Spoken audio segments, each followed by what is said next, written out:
제37편 행악자를 인하여 불평하여 하지 말며 불의를 행하는 자를 투기하지 말지어다. 저희는 풀과 같이 속히 배임을 볼 것이며 푸른 채소같이 쇠잔할 것이미로다. 여호와를 의뢰하여 선을 행하라. 땅에 거하여 그의 성실로 식물을 삼을지어다. 또 여호와를 기뻐하라. 저가 네 마음의 소원을 이루어 주시리로다.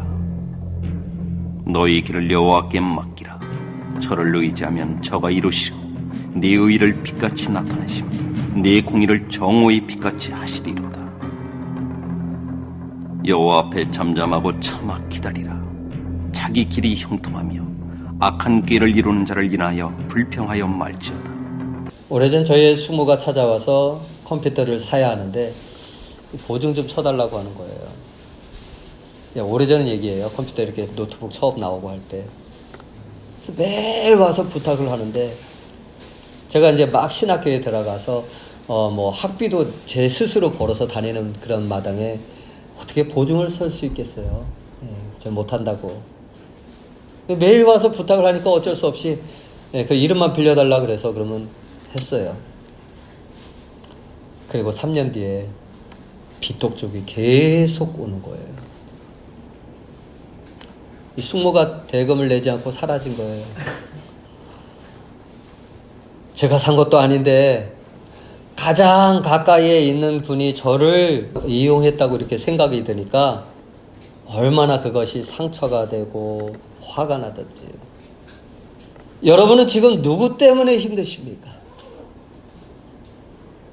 누구 때문에 억울해 하십니까? 누구 때문에 밤잠을 설치거나 용서하기 어려운 분이 계십니까? 다윗도 그랬어요.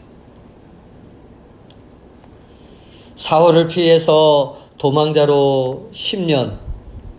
그것은 정말 큰 괴롭이었습니다.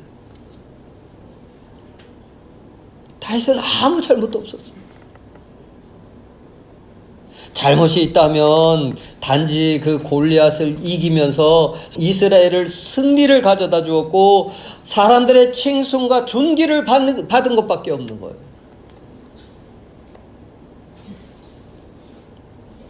하지만 다윗을 시기한 그 사울 왕은 밤낮 다윗을 죽이기 위해 혈안이 때로는 살기 위해서 그 다윗이 피난길에 있을 때 살기 위해서 블레셋 왕 앞에 가가지고 침을 막 이렇게 질질 흘리면서 미친 척까지 해요. 때로는 자신의 부하들이 돌을 들어서 죽이려고 할 때는 얼마나 당황했을까요? 그리고 사울 왕이 다윗의 아내까지 빼앗아 가지고 다른 남자에게 줘버리죠. 왕위를 빼앗으려는 그 아들을 피해서 도망해야 하는 그 처량한 신세. 너무나도 억울하고 힘들었던 시간이었지만 조금도 낙심하지 않고 다시 일어날 수 있었어요. 왜냐하면 하나님을 바라보았기 때문입니다. 그리고 오늘 본문 37편을 통해서 다윗은 하나님 때문에 살 수 있었다는 것을 고백하고 있어요. 다윗이 경험한 그 신앙은 어떠할까요? 첫 번째로 도우시는 하나님을 바라보는 신앙이었습니다. 따라서 해볼까요? 도우시는 하나님을 바라보자. 도우시는 하나님을 바라보자. 바라보자. 내 자신의 결단이에요. 다윗의 결단이기도 합니다. 여러분, 왜 우리는 악인을 보면서 화가 날까요? 왜 나보다 나쁜 사람이 잘 되는 것 같으면 괜히 신경질이 날까요?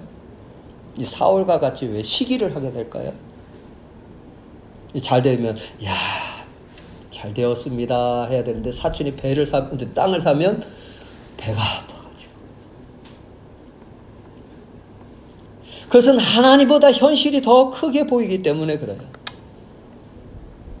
그러나 우리 마음속에 분노가 쌓이면 이 상대방에 대한 일방적인 증오가 생겨요. 이 증오심. 그리고 이 증오가 더 큰 악으로 발전하고 상대방보다 더 악하게 되는 경우가 있습니다. 물론 이 불의한 현실에 분을 낼 수도 있습니다. 다윗도 이 불평과 원망의 마음을 들었을 거예요. 힘들고 괴로운 그런 마음을 달래기 위해서 무난히 힘썼을 것입니다.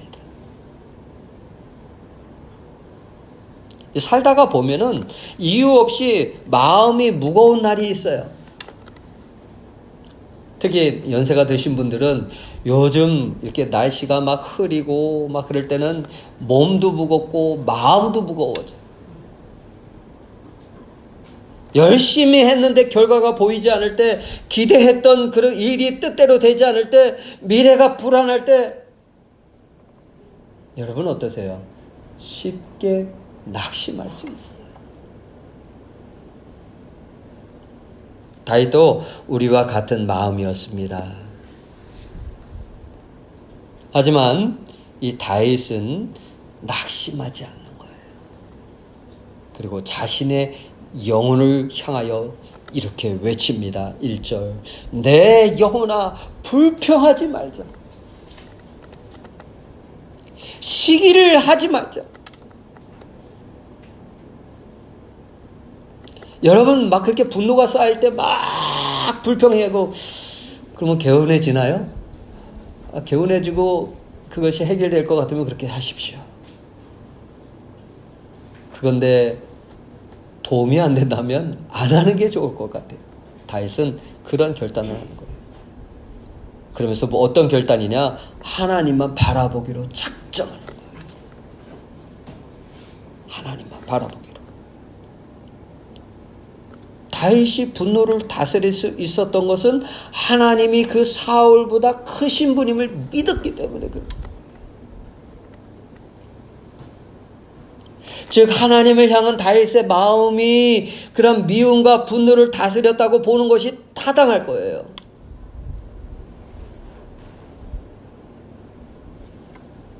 시편 43편 5절에도 다윗이 마음을 다스리면서 이렇게 말하는 내용이 있어요. 고백하는 내용. 함께 보실까요? 시작. 내 영혼아 내가 어찌하여 낙심하며 어찌하여 내 속에 불안해하는가. 너는 하나님께 소망을 두라. 그가 나타나 도우심으로 말미암아 내 하나님을 여전히 찬송하리로다. 아멘. 다윗은 환경이 좋아서 소망을 가진 것이 아니에요. 문제는 여전히 있었고 상황은 바뀌지 않았습니다. 여전히 도망자예요. 그러나 다윗은 자신의 시선을 문제에서 하나님께로 옮겼고, 우리도 마찬가지입니다. 열심히 준비했는데 기대한 만큼 결과가 좋지 않을 때도 있습니다. 그럴 때 우리는 자꾸 현실만을 바라보게 돼요. 문제만을 바라보게 돼요.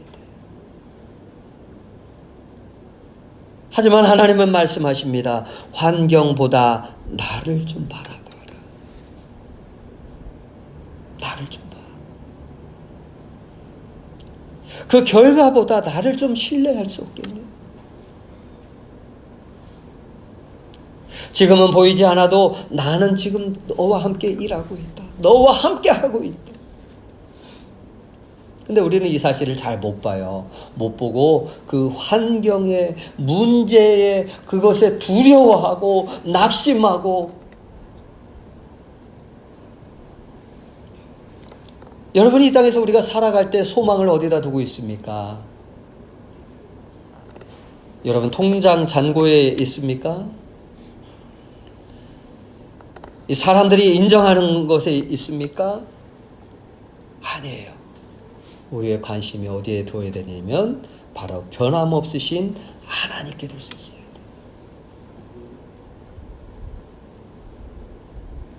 믿음은 모든 문제가 해결된 후에 생기는 것이 아니라 문제 가운데서도 하나님을 바라보는 거예요.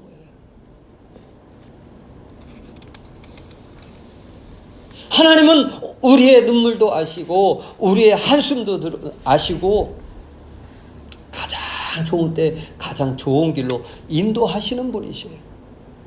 여러분 믿으십니까? 아멘. 바울은 이렇게 얘기를 해요. 에베소서 4장 26절. 그래서 뭐라고 얘기하냐? 분을 내어도 죄를 짓지 말며 해가 지도록 분을 품지 말라. 분낼 수 있어요. 화가 날 수 있죠. 화가 날 때는 내세요. 꼭 참으면 그것도 병이 돼요. 하지만 그날을 넘기고 계속 마음에 쌓아놓게 되면 오히려 자신의 뼈만 상하게 돼요. 잠 못 이루지요. 스트레스를 받지요. 오히려 악을 쌓게 되니 누구 손해가 될까요? 하나님 손해 아니면 자기 손해?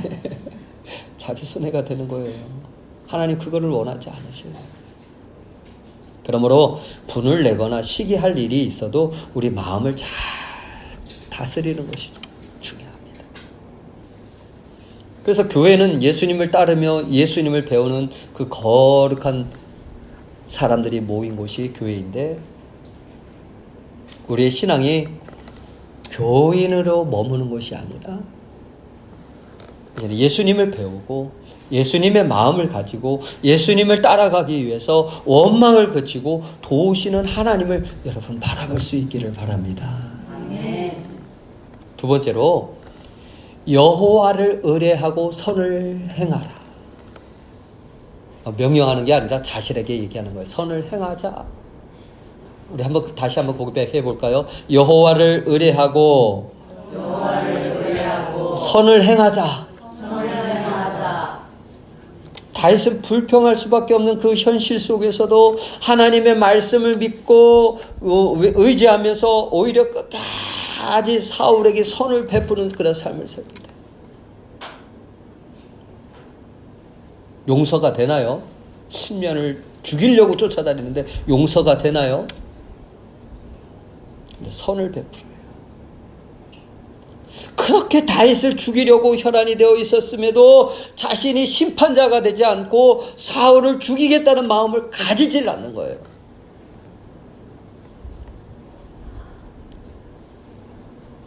왜냐하면 자신이 심판자가 아니라는 것과 사울은 하나님께 기름 부음 받은 자였다는 것을 알았기 때문에 하나님께 맡깁니다.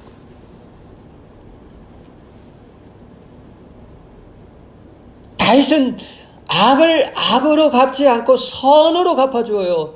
그래서 땅에 머무는 동안 그의 성실을 먹을거리로 삼을지어다. 그 바로 이어서 나오지요.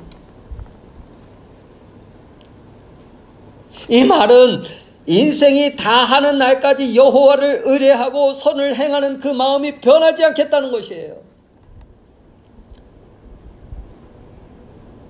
그 인생이 다할 때까지 선한 마음을 가지는 그런 성실함으로 살아가겠다는 거예요. 밥 먹듯이 하겠다는 거예요. 대단한 결단 아닌가요? 언제든지 화해하고 용서와 이해하려는 그 마음을 가지고 있었다는 것을. 어떻게 보면 이 얘기는요, 다윗의 신앙 고백과 같지만 예수님이 우리에게 행하신 모습과도 같아요. 다윗이 이스라엘의 왕이 되었을 때에도 하나님의 긍휼과 사랑을 나타낼 수 있었습니다. 다윗은 그 반역하였던 이스라엘에게 화해의 손길을 먼저 내밀어요. 자신을 저주하였던 그 시므이를 용서하며 어떤 저주를 했나요? 이 지옥에 떨어질 놈아, 꺼져버려라, 이런 식으로. 용서가 가능할까요? 압살롬의 군대 장관의 그런 아마사를, 자기를 죽이려고 하는 그 군대 장관이었어요. 근데 이스라엘의 군대 장관으로 세워요. 유다 족속들의 마음을 다윗에게 돌리려고 그렇게 하는 거예요. 그의 마음이 하나님의 선하심을 나타내며 하나님이 자신을 구원하신 그 은택을 조금도 잊지 않았다는 거예요. 하지만 다윗의 부하 그 요압이라는 사람이 있었어요. 군대 장관이었거든요. 요압은 다윗의 부하로서 다윗을 따라다녔지만은 다윗의 장점을 전혀 배우지 못해. 오히려 그에게 있어서는 미움과 복수심으로 가득 차 있었어요. 그리고 권력에 대한 욕심을 버리지 못해요. 다윗이 용서한 그 군대 장관 둘을 갖다가 죽여버려요. 요압은 다윗의 긍휼과 사랑이 마음에 들지 않았습니다. 요압은 하나님께 이 모든 일을 감찰하고 계신다는 것을 잊고 살았습니다. 그러므로 예수님을 따르는 우리도 어떤 모습으로 살고 있는지 한번 생각해 보십시오. 예수님은 악을 악으로 갚지 않고 선으로 갚기 위해서 그 가운데 우리를 선으로 베풀길 원하지만, 용서를 베풀길 원하지만, 예수님을 따르는 우리의 모습은 선을 악으로 갚고 있지는 않을까요? 예수님에 대해 말하지만 자신이 그 마음이 예수님과 멀어지려고 한다면 그리스도를 따르는 제자라고 말할 수 없을 거예요. 예수님은 십자가에서 가장 큰 불의를 당하셨습니다. 그러나 그 불의를 악으로 갚지 않으셔요. 오히려 그 가장 큰 불의 앞에 뭐라고 기도하십니까? 아버지여, 저들의 죄를 용서하여 주십시오. 저들이 하는 것을 알지 못함이니. 이렇게 용서의 기도를 드려요. 그것은 하나님을 의뢰하며 선을 행하기를 원하시는 하나님의 마음을 볼 수가 있습니다.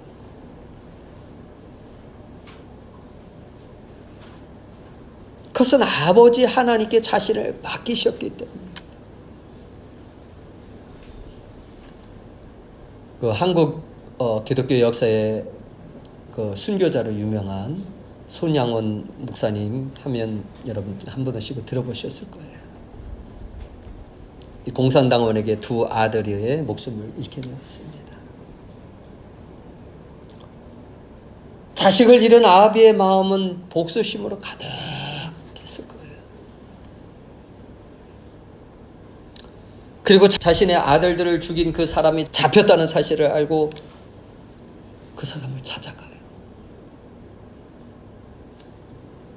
그러나 문득 저 사람을 죽이고 원수를 갚으면 죽은 내 아들이 살아나는가? 그런 생각을 하게 돼요. 그리고 손양원 목사님은 그를 용서하기로 하고 양 아들로 받아들이게 돼요. 그것은 예수님께로 온 선한 마음, 곧 용서와 긍휼의 마음. 예수님을 따르는 자들의 모습이라고 말할 수 있습니다. 우리 인생에도 어려운 고비를 만날 수 있어요. 때로는 사방이 막혀있고 괴롭고 답답한 환경을 경험할 수 있어요. 그 어려움 속에서 어떤 사람은 좌절하거나 포기하지 않고 어떤 사람은 원망하거나 불평하기도 합니다. 그러나 하나님을 의지하고 선을 행하는 사람은 힘들고 고통스러웠던 것이 도리어 바른 길로 가게 하고 더 가치 있는 삶을 인도하는 그러한 경험을 하게 돼요. 고생 없이 신앙생활을 편하게 하기를 원하는 마음은 뭐 누구에게나 있어요. 우리에게도 있을 수 있어요. 그런데 이것은 위험한 생각이에요. 쉽고 편안한 것을 찾다가 넘어질 수 있기 때문입니다. 일하는 것보다 쉬우는 것이, 그 공부하는 것보다 노는 것이 쉽고 편할지는 모르지만은 때로는 어려움도 있어야 자신을 돌아보게 돼요. 하나님을 의지하게 돼요. 고난 중에도 성실함으로 하나님의 영광을 위해 힘쓰게 되는 거예요. 그러므로 하나님을 의뢰함으로 저와 여러분을 붙드신다는 사실을 믿으며 합력하여 선을 이루실 그 하나님을 여러분 바라보실 수 있기를 바랍니다. 세 번째로 다윗이 고백해요. 어떻게 고백하고 있느냐? 여호와를 기뻐하리라. 한 번 더 해볼까요? 우리도 같이 여호와를 기뻐하리라. 4절 또 여호와를 기뻐하라. 그가 내 마음의 소원을 내게 이루어 주시리로다. 여기서 기뻐한다는 말은 사모한다, 사랑한다는 의미예요. 사람들은 내 마음의 소원이 이루어지면 기뻐하겠다고 말해요. 지금 힘이 들고 화가 나는데 어떻게 기뻐할 수 있습니까? 저도 가끔 이제 성도님들한테 들어요. 많이 힘드시죠? 그래도 주님 바라보고 기뻐하셔요. 감사하셔요. 그럼 뭐라 그럴까요? 목사님이 내가 이 아픈 거 경험해봤냐고. 그래, 누구나 똑같습니다. 힘이 드는데 어떻게 기뻐할 수 있겠어요? 그러나 다윗이 기뻐할 수 있었던 것은 환경이 바뀌고 왕이 되었기 때문에 기뻐한 것이 아니라 함께 하시는 하나님을 인해서 기뻐할 수 있었어요. 25년 동안 이스라엘의 그 변두리에 있었던 하나님의 법궤가 삶의 중심으로 들어오는 것을 본 다윗은 그날 기뻐서 막 춤을 추었어요. 바지가 벗어지는 줄도 모르고 여호와 앞에서 어린아이와 같이 막 춤을 추었어요. 이것을 본 다윗의 부인은 아니 왕이 체면 없이 시녀들 앞에서 그렇게 춤을 춘다고 막 핀잔을 주었지만 다윗은 이보다 더할지라도 나는 하나님을 찬양할 것이다. 하나님의 법궤가 삶의 중심으로 들어오는데 다윗은 기뻐하는데 사람들은 그렇게 기뻐하지 않은 것 같아요. 별로 대수롭지 않게 생각하는 것 같아요. 하나님이 여러분과 함께 하시겠다고 하는데 여러분 기쁜가요? 아니면 별로 대수롭지 않은가요? 여러분 삶에 돈이 떨어지고 긴장을 잃게 되었다 하더라도 건강을 잃게 되었다 하더라도 이 구원의 하나님으로 인해 기뻐할 수 있습니까? 성경에 하박국이라는 것이 있는데 이 하박국 선지자는 보이지 아니하는 중에서도 소망을 가지고 기뻐합니다.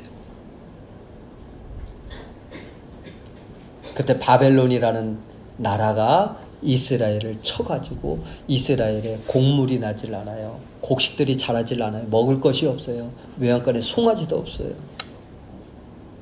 근데 이런 노래를 불러요. 하박국 3장 17절 같이 보실까요? 그래서 19절 비록 무화과 나무가 무성하지 못하며 포도나무에 열매가 없으며 나는 여호와로 말미암아 즐거워하리로다.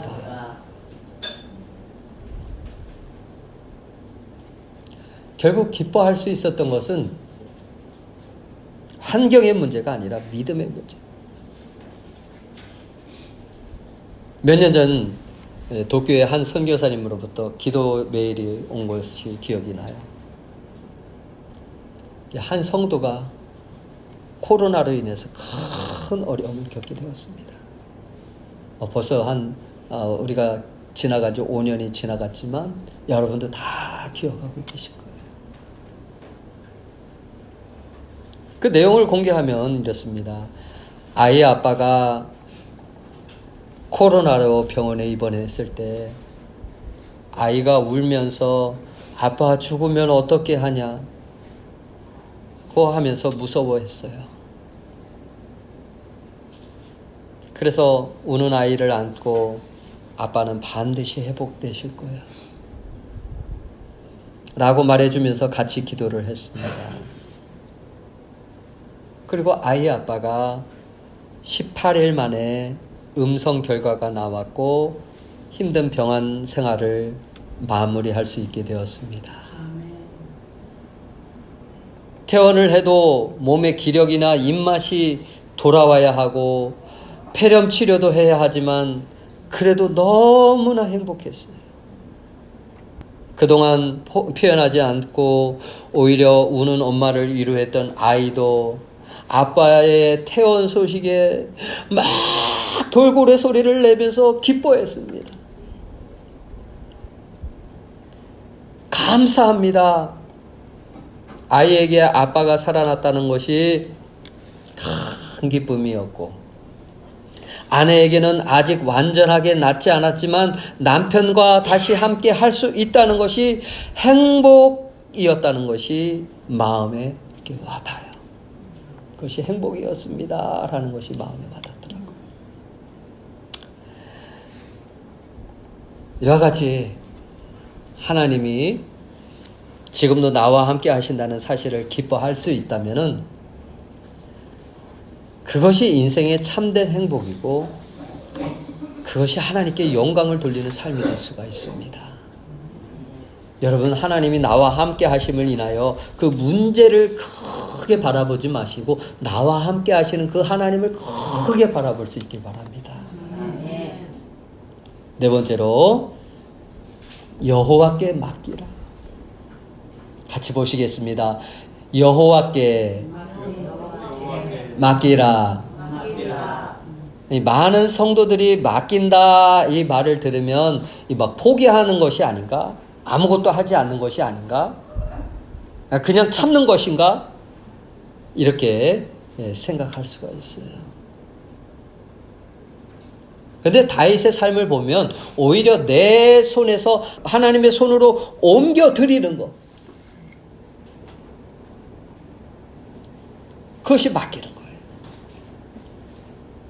이 다윗의 모습을 보면 자기 자신을 하나님께 맡긴 사람입니다. 자기가 도망자일지라도 그러한 삶 속에서 자신의 생명과 그 모든 것을 다 하나님께 맡기는 거예요. 문제도 하나님께 맡기고 아픔도 하나님께 맡기고 5절 내 길을 여호와께 맡기라. 상처난 마음,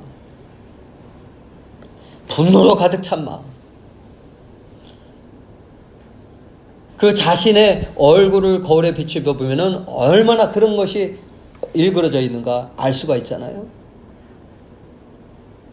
그러나 하나님께 맡겨보세요. 여러분의 삶에도 이해할 수 없는 일들이 있습니까? 억울한 일이 있습니까? 기도해도 응답되지 않는 문제가 있습니까? 오늘 다윗은 우리에게 이렇게 말합니다. 문제를 바라보지 말고 하나님을 바라보라. 하나님은 지금도 일하고 계신다. 하나님이 여러분의 인생을 결정하셔요. 사랑하는 여러분, 시편 37편은 이 평탄한 길을 걸어간 사람이 쓴 시가 아니에요.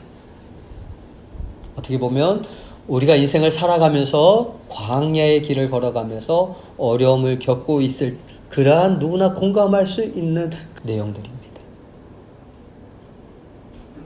배신도 당하고 억울함도 당해보고 도망도 다녀보고 눈물로 밤을 지새워 본 사람만이 이 사람이 이렇게 기록한 신앙의 고백이에요. 다윗은 자신의 힘으로 살아온 사람이 아닙니다. 하나님께 붙들려 살아온 사람이에요. 하나님의 인도하심을 받아서 살아온 사람입니다. 광야에서도 하나님이 계셨고 도망자의 삶에서도 하나님이 계셨고 아들 압살롬이 반역을 일으킬 때도 하나님이 계셨고 눈물로 밤을 지새울 때도 하나님이 계셨어요. 그래서 다윗은 환경보다 하나님을 더 크게 볼 수 있었던 거예요. 그런 다윗이 우리에게 말합니다. 악인 때문에 낙심하지 말라. 불평과 시기를 내려놓으라. 여호와를 의뢰하라. 여호와를 기뻐하라. 내 길을 여호와께 맡기라. 이것이 오늘 본문의 말씀입니다. 사실 다윗은 지금 자신에게 먼저 말하고 있는 거예요. 마치 설교를 하는 것이 아니라 누군가에게 이렇게 하십시오 설교를 하는 것이 아니라 명령하는 것이 아니라 자기 영혼을 붙들고 지금 씨름하는 거예요.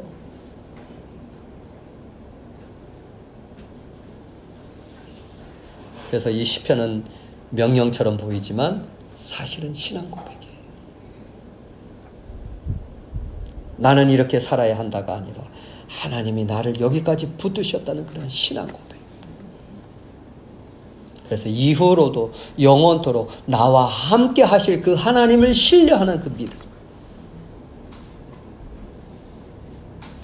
저도 일본에서 사역하면서 여러 가지 일들을 참 많이 경험했어요.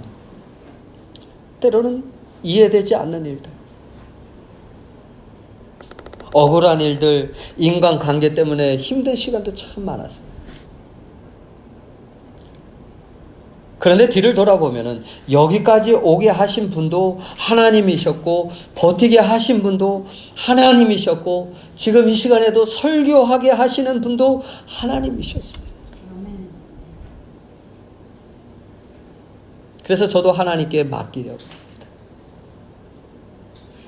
저도 하나님을 바라보려고 해요. 그러므로 사랑하는 여러분, 오늘 우리가 기억해야 할 것은 문제가 얼마나 큰 것이 아니라 하나님이 얼마나 크신가를 우리는 볼 수 있어야 돼요. 여러분의 문제와 환경이 커 보입니까? 아니면 우주 만물을 만드신 그 하나님이 더 커 보입니까? 우리를 실망시키는 사람보다 여러분 하나님을 바라보실 수 있기를 바랍니다. 아멘. 우리의 상한 마음보다 하나님을 바라보십시다. 우리의 현실보다 하나님을 더 바라보실 수 있기를 바랍니다. 그리고 끝까지 하나님을 신뢰하며 걸어가십시다. 틀림없이 하나님은 우리의 길을 인도하시고 우리의 눈물을 닦아주시고 우리의 삶을 가장 선한 길로 가장 완전한 길로 이끌어 주실 줄 믿습니다. 아멘. 이 은혜가 저와 여러분의 삶에 충만하게 임하기를 예수님의 이름으로 축원합니다. 우리 함께 같이 기도하실 때 주여 내가 주님을 바라보길 원합니다. 주님을 더 의지하길 원합니다.